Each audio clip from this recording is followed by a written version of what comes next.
Gipuzkoako Foru Aldundiaren adimen lehiakorra ekimenaren inguruan, Ekai Center eta Garen enpresaien elkarteak adimen lehiakorra enpresa txikietara eramateko proiektu bat jarri dute martxan.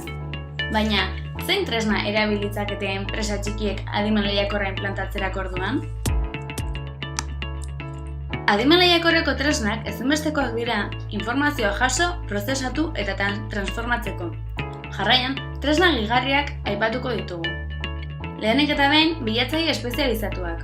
Produktu edo gai espezifikoen inguruko informazioa bilatzeko tresnak dira. Adibide modura, europapages.es aipa dezakegu.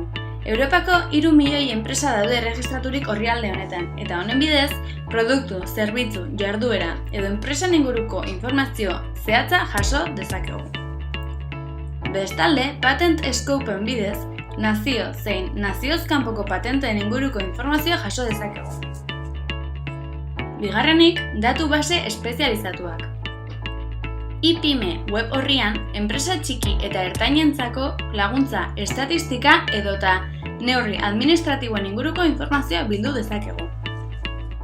Horrez gain, gure interesen araberako edo beharren araberako datu base pertsonalizatua sor dezakegu, Excelen bidez.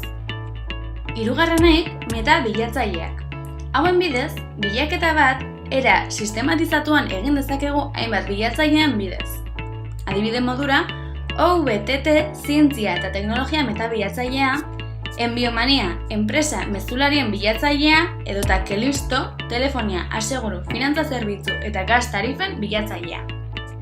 Azkenik, datu eta merkatu ikerketen inguruko web orriak azalduko ditugu. Esaterako, CaixaBank Researchen ekonomiaren inguruko informazioa lor dezakegu. CIA Factbooken herrialdeen informazioa lor dezakegu. Eta azkenik, ICEXen merkatuko ikerketak lor ditzakegu.